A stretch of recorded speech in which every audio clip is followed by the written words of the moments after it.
Welcome to T-Minus Attending, and I'm your host, Dr. Shishir Shah. I'm a wound care specialist, entrepreneur, private equity operating partner, proud father, and educator. Our goal at T-Minus Attending is to empower new and experienced medical professionals to lead better and live better so they can fulfill their personal and professional lives as they grow into their careers. So this is our 8th episode. It's been a long journey this year, interviewing many of my colleagues, and I'm truly excited to introduce Dr. Ed Millermaier. He's an emergency medicine physician with an MBA from University of Tennessee. He served as Chief Medical Officer for Bill and Health, and he's currently a coach and a mentor for Pivot Partnerships. Dr. Millermaier, welcome to T-Minus Attending. Thank you. Thank you very much. Appreciate it.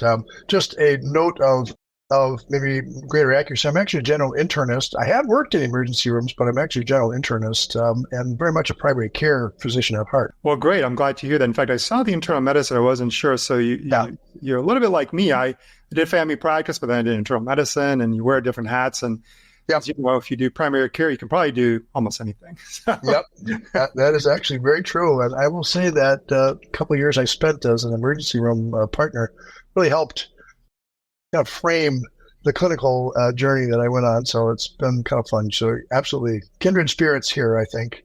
Wonderful. I think we're going to have a great time discussing and learning about you and what you can share with our audience. As you know, our audience is mainly residents and physicians, young in their careers, starting off and entering the world of becoming a quote attending and then launching into various directions. All aspirational folks, as we all are going to medicine, we have a drive. That's why we are where we are and looking to advance our careers, our personal, professional lives. So that's a lot of what you do. I understand you are a coach, mentor, and maybe we can start off with that. We talk about medicine all the time. Tell us how you switched into being a coach, mentor for medicine. Yeah, so I'm on the other end of the career. I'm actually now retired from the clinical world. The second half of my 4-year career was in leadership with a combined leadership clinical role. And as I was trying to think about, well, what do I want to do? I'm not sure I really want to. I love the beach, as you can see, but doing that full time, not quite ready for that yet. And I don't golf, I don't fish. So what the heck am I going to do with my retirement here? And as I was going through that transition, actually, we brought a coach into the leadership team that I had, and I was just blown away. I thought, this is fabulous stuff. And the rest of the team was lukewarm at best. They kind of gave me the meh about this. And, oh, gosh, there are other things I have to compel them to do. I think maybe I'll take a pause on compelling them to enter into some sort of coaching relationship. But I entered into it. And the comment from the coach was, Ed, as you're trying to think about what you want to do, you'd probably be pretty good at this. And I thought, wow, that's an interesting suggestion. So kind of off to the races. I then thought, well, I'll take that little sort of 6-month credentialing course, got myself credentialed through the International Coaching Federation, loved what I was doing. There was a lot of, if you will, coaching of me as well as others that was part of that training, and recognized pretty quickly that this was an area that both I had reasonable skills in and just really, really enjoyed. So I'm doing this part-time. It's a way, I suppose it's my transition out of that really hectic, dozens of hours a week. It's more than dozens in that clinical leadership role into a much more comfortable space. And it's just been fun. It keeps me connected. And the other thing is it's the niche that I've sort of evolved into is that emerging physician leader. So while this is not necessarily residents, it is folks in the sort of earlier portions of their careers trying to decide, well, what do they want to do?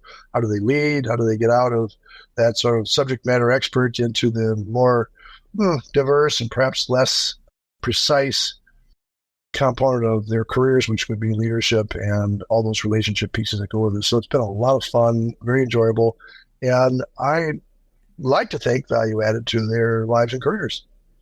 I love that story. And I think you also kind of hit a few points, sort of some of our thematics here is the finish line. There doesn't have to be a finish line. You certainly said, I hit the retirement, but I want more. I can contribute back. I don't want to just sit around in the beach, and nothing wrong with that. You can still do that, but maybe continue to contribute, maybe just less of an intense lifestyle. And obviously you have a lot to offer. We're going to learn some about that today. And I'd like our audience to know that there's always something to offer and give back, and it keeps your mind stimulated. And I think we all want a sense of purpose no matter where we are and what stage we are in our career.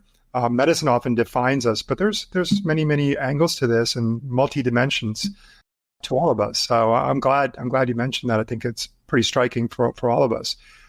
Perhaps tell me, obviously you're in this role now.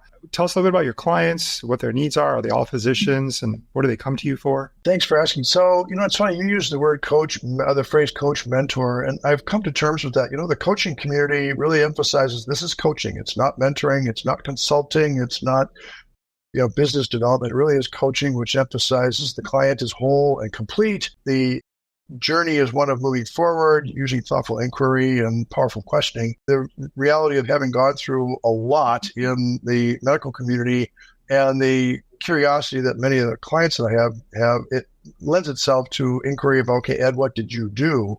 And so I always preface those comments, say, okay, I'm going to take my coach hat off now and just say, okay, here was my experience. You can take it or leave it, but here's what I experienced. And I almost always get a thanks. That was helpful to frame some thinking. The risk, of course, is that then I'm sort of just mentoring and not really having them do that self-exploration, self-discovery, but it's a combination. The client base that I have, interestingly, I started out saying, I don't think I want to do physicians. I want to diversify, because early out of the coach training, I was the only physician in the cohort. And there were teachers and lawyers and former scientists, a lot of people who had HR and organizational development backgrounds. And I thought, this is an interesting group of people. They were international. I met people from overseas. And I thought, wow, this is great. Wow, what fun, exciting people. And so I actually have a mix of clients. It's probably 70% physicians. The other 30% is attorneys, people in operating roles, PhD scientists and such, who are interestingly on a very similar journey of self-reflection, self-discovery, looking at their potential. Where do I want to go? What do I want to do? What's my purpose?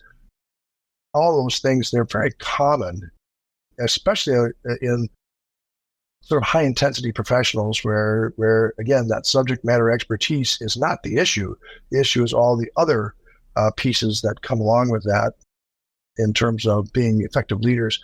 And I would say that for the most part, the folks that I have as clients are in that sort of dual role of having transitioned out of, say, an engineering or an attorney role into an engineer, attorney, leader role, where they have a group or a project or something that's big that they're actually asked to lead, and all of these sort of interesting issues that surface in that arena. So that would be the client base, but it's predominantly physicians. It's not natural. That's interesting to know that you as a physician, other folks as physicians can provide elements and dimensions to other careers. I take our residents and students all the time and train them, and I tell them, if you're used to formal lectures and here's a book, read it, I'm going to test you on it, don't come to me. You can look that up on the internet. Yeah. But you want my wisdom, like, hey, I read this, but what do you know different about this? What's behind the scenes? Tell me about your experience. So that's when you need your attendings. I would say with your coaches, like you said, I'm sure you have a lot of wisdom, a lot of experience, plus your formal training that you can bring. That's pretty interesting to know that we can offer other professions a dimension from our experience. Would you say that's correct? I would. And, what's really interesting is how, I want to be very careful how I say this. Our profession is still seen in pretty high esteem amongst a number of other professions, and there's an implied trust that comes with that. Of course, when patients contact us, for the most part, that's changing as we all are experiencing. It's a coachable moment for a lot of docs, as the patients kind of say, well, I don't know if I trust your wisdom anymore. But in general, ours is a well-trusted profession. So I've enjoyed and been very humbled, if you will, by the embracing that others have said, ooh, he's a doc and he also can do this coaching stuff. That's pretty cool, Ed. So I want to talk with you. And some of that I think is talk with me. I'm not going to judge you. I mean, you're interesting, so I want to hear from you. So it's, for me, there's the joy in that. But I also think that I've received a lot of respect, I would say. Yeah, something that I think from just a professional perspective is pretty precious. Something not to lose sight of. Yeah, you can certainly enter another person's life, and usually you enter their lives through their medical health side. Now you're entering their lives through their mind and aspirations and their professional side, which is interesting.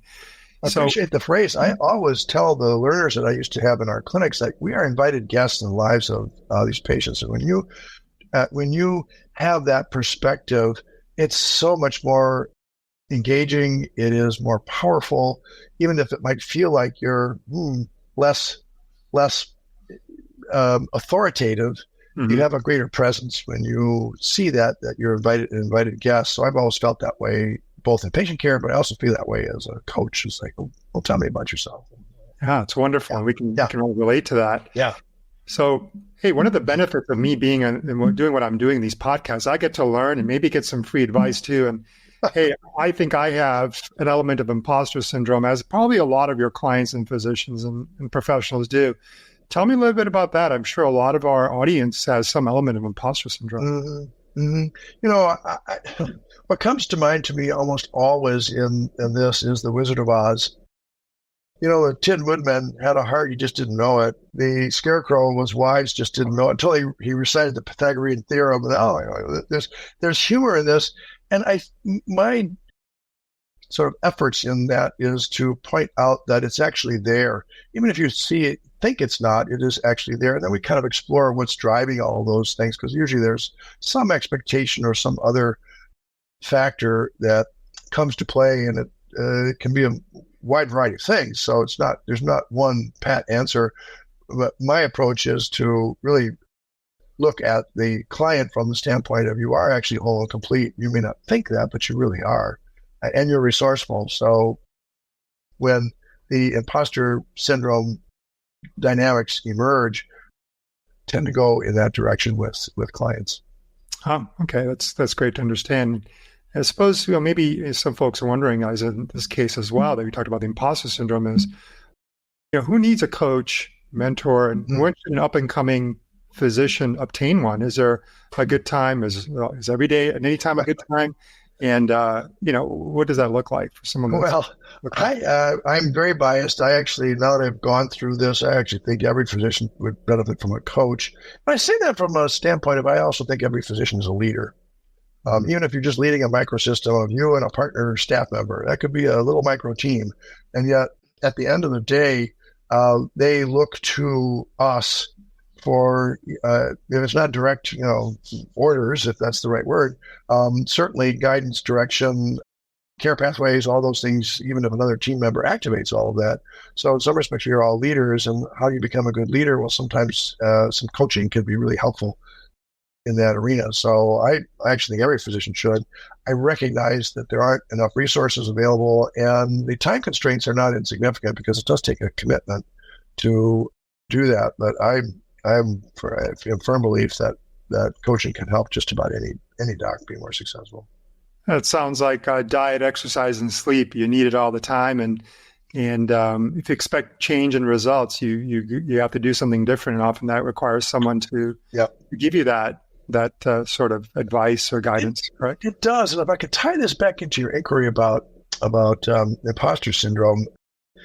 Some of that is just understanding where your own vulnerabilities are and how you're going to navigate those in the high-stakes professional world. I mean, clearly, when someone's in emergent situations or they're in the operating room, thoughtful inquiry and self-reflection, it may not be quite the right time. So being decisive and having comfort and confidence in your skills, certainly that's part of it.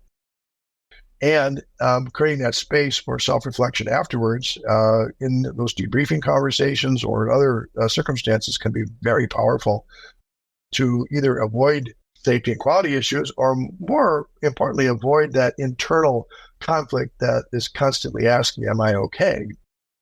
When you, again, get back to the you are probably okay, don't really realize how okay you are, can be very powerful.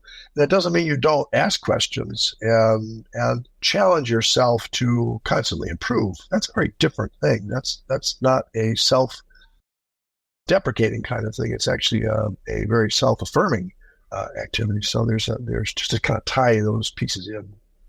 Yeah, I think that's a good point to understand that, hey, you are okay. There's nothing wrong with the way you feel. It's okay to aspire to be more, but don't let that bog you down. And I think you need someone to say that can be objective, because sometimes hearing it from a friend just means, well, they're always going to say nice things and support you. But saying it from someone else, from your vantage point, I think it's quite powerful. And the key in the coaching conversation is the client says that to themselves. Yeah.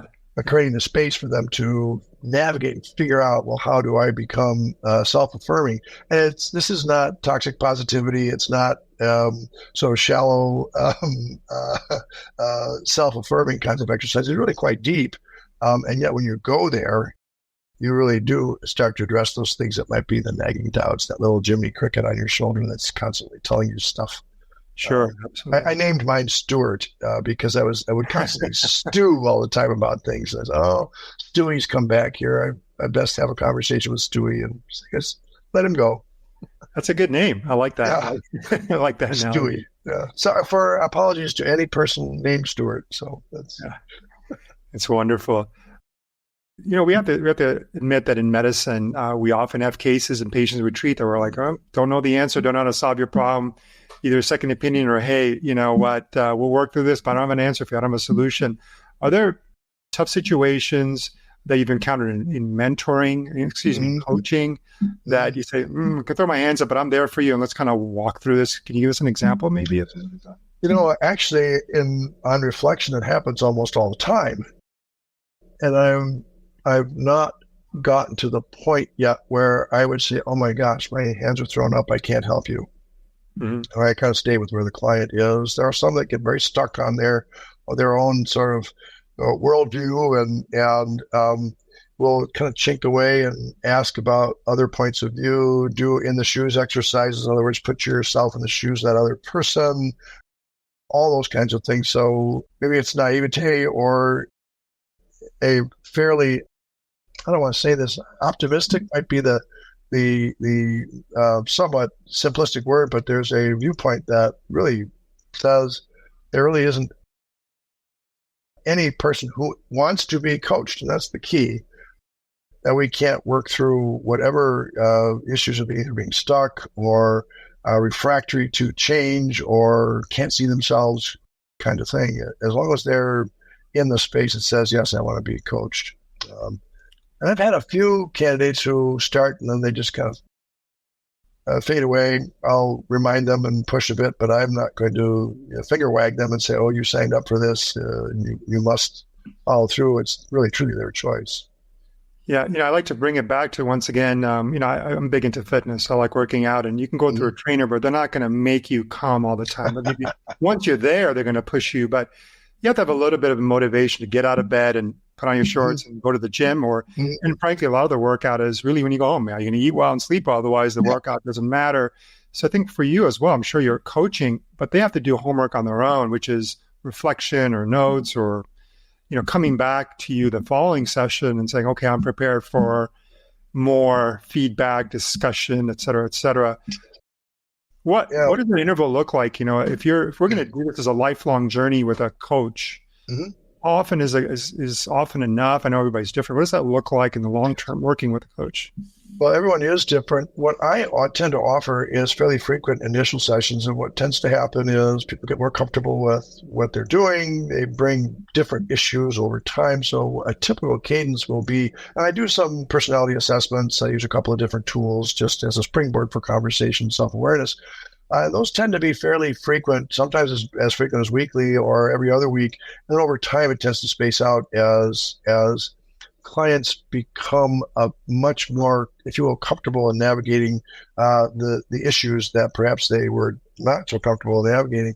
So we have some that are doing touch bases every 90 days, for example, but for the most, it's either every week or every other week for a good 3 to 6 months, and then it tends to taper off.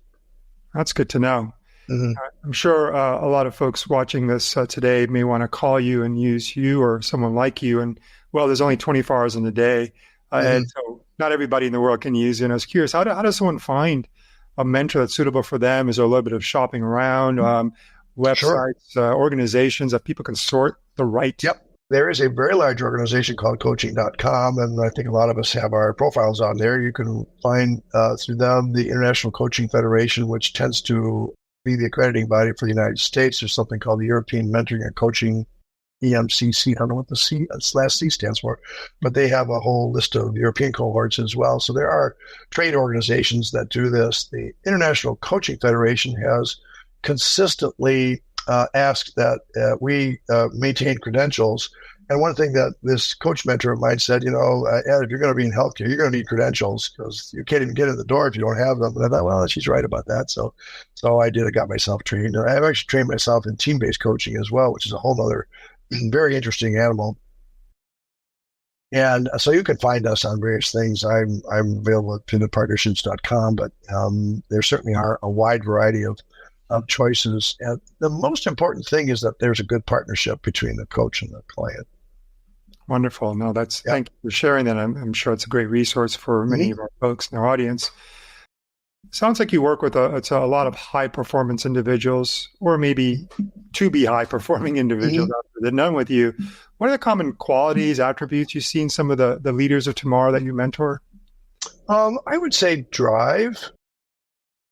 Ambition is kind of interesting. It's kind of all over the map. For some, that ambition might be a personal one, that they have a goal they want to get. For others, it may be to climb the ladder, if you will. Not every physician wants to be the chief medical officer.